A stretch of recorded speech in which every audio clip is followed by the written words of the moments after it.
যারা যারা চাইবেন সবাইকে আমরা আপনারা কি নিজেদের তরফ থেকে জানার চেষ্টা করেছিলেন যে এটা কেন বন্ধ করা হয়েছে কবিতা উৎসব? আপনাদের কাছে কোনো ক্লারিফিকেশন এসেছে? পার্সোনালি আমি জানার হয়তো চেষ্টা করিনি, কিন্তু আমাদের সঙ্গে যারা সাহিত্যিক বুদ্ধিজীবীরা আছেন তারা সোশ্যাল মিডিয়ায় যেভাবে বিভিন্ন প্রশ্ন তুলেছেন, আমাদের মনে হচ্ছে আর্থিক দুর্নীতির কিছু একটা ব্যাপার আছে, সে কারণে হয়তো বন্ধ হয়েছে। আর সবটাই ধোঁয়াশা কেটে যাবে, যারা দায়িত্বে আছেন তারা যদি একটা প্রেস মিট করে বলে দেন, তারা সব বিষয়ে প্রেস মিট করা হয়, সরকারের তরফ থেকে সব বিষয়ে প্রেস মিট করা হয়, ঠিক আছে। শিক্ষকদের যারা চাকরি হারা তাদের নিয়ে সম্মেলন করা হচ্ছে, সেখানে আমাদের কবি দায়িত্বটা শুভ সরকার সেখানে গিয়ে কবিতা পাঠ করতে পারেন, কিন্তু কবিতা পাঠের জন্য যে সংস্থা তৈরি করা হচ্ছে সেখানে মানুষ কবিতা পাঠ করতে পারবে না। তো এটা সবটাই বোঝা যাচ্ছে কেন হচ্ছে, কি হচ্ছে, সবটাই বোঝা যাচ্ছে। আর্থিক দুর্নীতিটা একটু ক্লিয়ার করুন।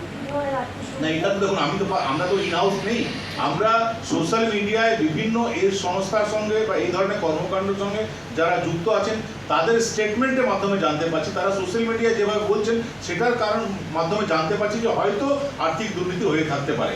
যদি আর্থিক দুর্নীতি না হয়ে থাকে, তারা বারবার সমালোচনা করার পরেও যাদের বিরুদ্ধে এলিগেশন তারা যদি চুপ করে থাকে, সাইলেন্স ইজ হাফ কনসেন্ট, তো তারা ধরে নিচ্ছে নয়তো, তারা তো স্বীকার করে নিচ্ছে নয়তো, তারা তো তারা তেড়ে পুড়ে আসতেন, ছোট্ট একটা ব্যাপারে তারা প্রতিবাদ করেন, আর এত বড় এলিগেশন অনেক যারা দিচ্ছেন তারপরে তারা চুপ করে আছে, তারপরে ধরে নিতে হবে যে আর্থিক দুর্নীতি আছে। কাদের বিরুদ্ধে এলিগেশন? আমি তো বলবো যে এই সংস্থার যারা কর্তা ব্যক্তিরা আছে তাদের বিরুদ্ধে এলিগেশন আছে।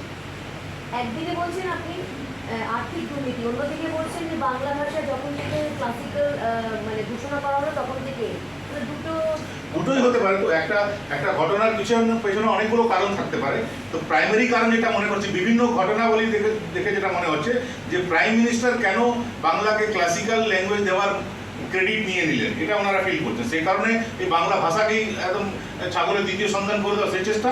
আর দ্বিতীয়ত বিভিন্ন দুর্নীতি সব জায়গায় থাকেই, এই জগৎটা হয়তো দুর্নীতির বাইরে ছিল, তো এটা কেন বাইরে থাকে, এটা হয়তো অনেকের খারাপ লাগছে যে না সব জায়গায় দুর্নীতি হচ্ছে, শিক্ষকদের ক্ষেত্রে দুর্নীতি হচ্ছে, স্বাস্থ্যের ক্ষেত্রে দুর্নীতি হচ্ছে, এটা বাদ যায় কেন, আমি কেন কম থাকবো, সেই জন্য এটা করে দাও, ওটা এটা